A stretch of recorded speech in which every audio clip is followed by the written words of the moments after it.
Hello, Josh. You are up last. All right. So what are you playing on? Yeah, so I'm playing at TCH Social in Austin. All right. So this is 2-5. It's 2-5 and there's a $10 straddle on, All right. and it had been on for most of the. So 2-5, 1,500 cap, and this one's plus 10. So okay. Yep, and Yep. we're 1800 effective in this one. So I'm in the straddle here, and there's one field caller in the middle, and then the button raises to 50. So MP limps straddle Yep, to 50. yep, Okay. and then I'm in the. Yeah, so sorry, Oh, sorry. The excuse me. but A the button. button's Sorry. button 50. Right. I'm in the straddle. Right.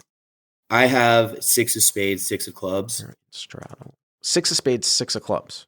Yeah, and I decide to re-raise it just because I have the limper behind, Uh-huh. and I'm going against the button range. So I re-raise to 200, and the button just calls.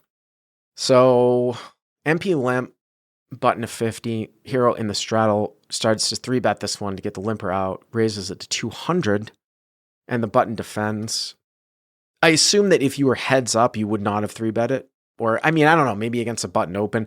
I don't usually do a ton of these 3-bets with small pairs just because a lot of times playability of these ones are the playability of these, like as opposed to like a suited Broadway, you find yourself like in a spot where if you miss, you're bluffing with almost zero equity.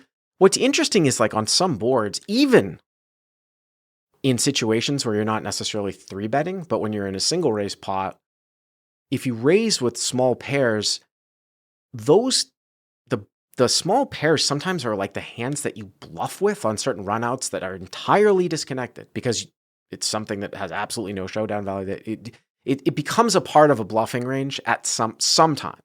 Again, that's a lot of times in single race parts with the lead. Here you're 3-betting. I mean, I don't think it's terrible by any means. I'm just saying that I mean, you could make a case that it might be a little bit light. But anyways, the button calls and it's like what, 410, 415, something like that. Yeah. Okay. All right. So you got sixes. Okay. Yep. So the flop is ace of diamonds, ace of spades, 10 of diamonds. Ace of diamonds, ace of spades, 10 of diamonds. Interesting. Okay. So you Yeah. could actually still have the best hand here. Some of the time. Any suited Broadway that doesn't have a 10 in it, you do actually have the best hand. But the amount of equity that a Broadway hand has, I would assume a Broadway hand is probably 3, 6, 9. It's probably favored against you because you're going to get counterfeit a lot here. That's the issue with the small pairs. Like Yeah. Queen Jack here, 3, 6, 9, what? 3, 6, 9, 3, 6, 10. Just doing the math out with the counterfeit 12. You're probably like 50-50 against like Queen Jack. But again, the visibility here from out of position. It's hard though, because you're out of position and you have the lead. I mean, I think that you could, I think this probably is you probably are doing a lot of range betting here anyways, for the most part, with small sizing. So, I mean, I suppose it's the same thing, you know? Yeah, but so something weird happens. I don't know what was going on in my head, but I was just thinking of the $200 3-bet. And so I went like 1/3 of 200 and ended up betting only 75. Which makes for some, pretty weird. It's not that, I mean, it's not that small of a bet. I mean, it's a small bet, right? It's like Yeah. 20%, but I mean, it's not like, it's not that small. I mean, I've seen people definitely bet the size before. I mean, usually you see it in more sort of like shallower scenarios, like in tournaments, you know what I mean? Where you Mhm. don't have to get the money. The only thing I'm going to say is that, and I always come back to this, I cannot stress it enough. Again, I don't even know what's going to happen on the run out here. The smaller you bet on the flop, the more your opponent is going to get to turns and rivers, especially if you check the turn, with bluffs, because the wider they're going to be defending. Now, if you bet 75 here and the guy's got a hand like 8, 9 of dime, 8, 9 of spades. Okay. So that's like a Mhm. wraparound, like 3 to a flush draw on the backdoor side, like in 3 to a straight. That's probably a call. The point that I'm making is that like And I think maybe any pair here, definitely any pair with the diamond's a call. I'm talking about pocket pairs. But so as opposed to you betting like half or 2/3, like they'll never have 8-9, or they never should have 8-9 of spades. But I'm just saying that the smaller you go, the more volume of hands that they'll have that will actually need to start bluffing later on. So you're about 75. And then did the guy call? Yeah, I agree. So and calls. He does call. All right, so 150. So 565. Okay. So yeah, the turn is the jack of diamonds. Jack of diamonds. Brings in the front door. Definitely changes the nuts a ton. So my thinking here is interesting. I think the best that my opponent could have, unless like he just has like the super nuts like ace 10 or ace jack, which I even think ace 10 sometimes raises to the small size, but I think the best he could really have is, some like lower aces that are just maybe afraid that I have like a higher ace and they don't want to raise me. But even then, like to the $75 sizing, I'm feeling like I'm going to see some raises from some of those hands. That is true. Now, I will say that you absolutely are allowed to raise for protection in position when you face a small bet.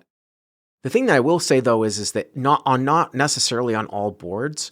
I do wonder if this board really just isn't raised that much from the in position, even against a small sizing, because it's ace ace X. Mm-hmm. Different than like if it was like 9-4 deuce or something like that, Mm-hmm. Now, where I'll also add, I did, my read on the player was that he was pretty recreational player. Like he, knew a bunch of the people at the table and he was just kind of chatting. So, I mean, the thing, I can sort of see where you're going with this one, Josh, which is like, it sounds to me like you're thinking about just continuing to bluff on. The other thing that I'll say here is that I think while I'm on board with what you're saying, I would almost, if you were going to do this with sixes some of the time, I think you should have the 6 of diamonds as a backup here. That's fair. I just think that you're with black sixes and like, this is such like just a zero equity bluff here. And I know what you're saying. I mean, I know what you're saying. Like, and the other thing too, that you got to realize is that like, if you bet again here, if you're going to bet here, like you probably have to go bet.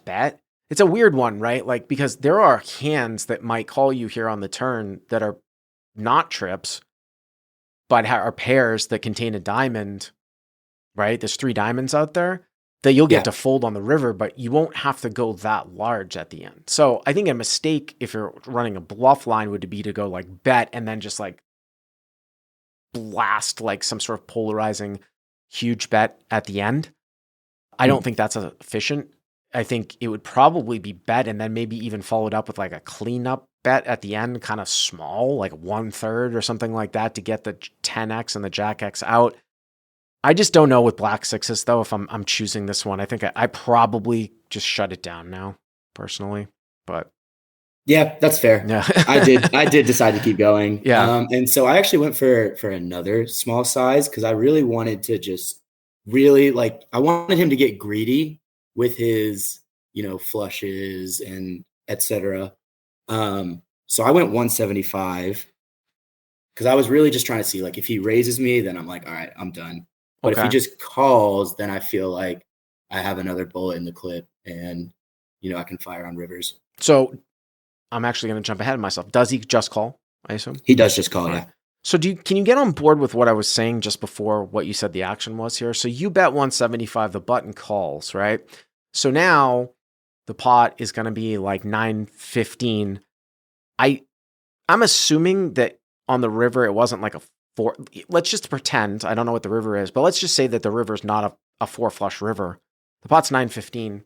Let's say the river is not a 4 flush river. It's like, an offsuit deuce, a black deuce or something like that. Do you see what I'm saying about like how the efficiency size at the end here, I think would be like, say like betting 1/3? Because are you really trying to get somebody to fold an ace here? He's not folding a flush. This is like if the river's like a black deuce.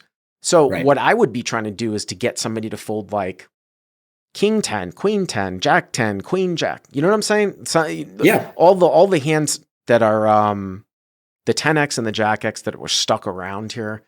And to be honest with you, you bet so small. If he's got a hand like king jack, let's say he had like a black king jack here, like king jack of spade, king jack off, whatever. Calls your bet on the flop. Now in the turn, you go 175 on a jack of diamonds. Not clear to me that all king jacks here, even without a diamond, are just folding out to your sizing. So because you've sized so small, there are these hands that linger around on the river that just, they're not going to need to be bluffed at that high of an amount to get them to fold. I think the mistake would be to like just move all in, like on a black deuce. I don't even know what the river is. I'm just saying, like, if the river was some sort of brick, what is the river? Yeah, I agree. The river was not a brick. It was the king of clubs. King of clubs. Yes. Okay. So now that does change things a little bit. Yeah. Although I think it changes things a lot. Just because of the dynamics with the tiny bet on the flop, the small bet continuing on the turn, and he's just calling. I feel like he would want to, if he really, really did have a boat, he would want to go ahead and raise the turn. So I'm kind of taking him off some boats unless he happened to, just bink ace king at the end. You're saying that you think that like betting large here is going to get a queen to fold or and some ace X. Is that what you're saying? Or I think some flushes are even going to be in a hard position here. Because of like they're scared of ace king, you mean? Yeah, absolutely. I mean, on paper, I understand what you're saying here. I don't think a flush is ever folding, but where it would come down for me would be, can I get a guy to fold a queen here? Mm-hmm. I have a bet. It's just one of these gut feelings here, though, man. Like, again, I feel like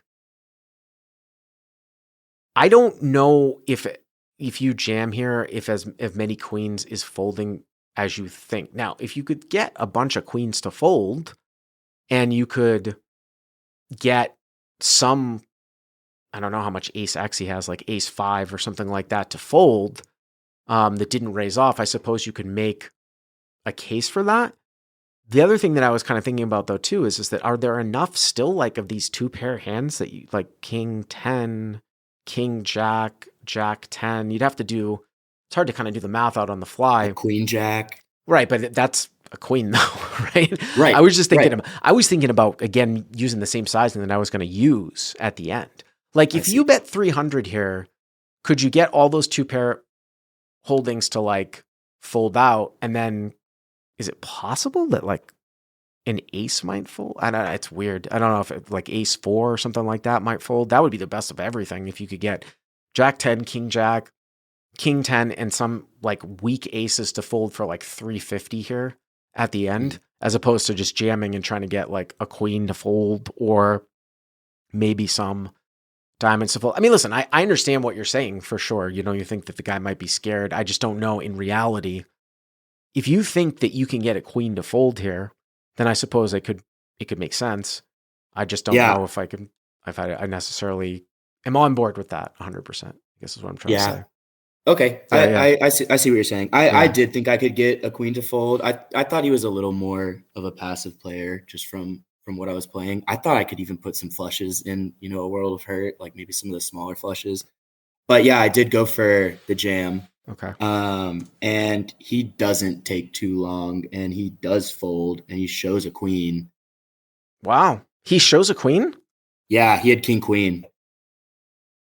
So that worked out pretty well.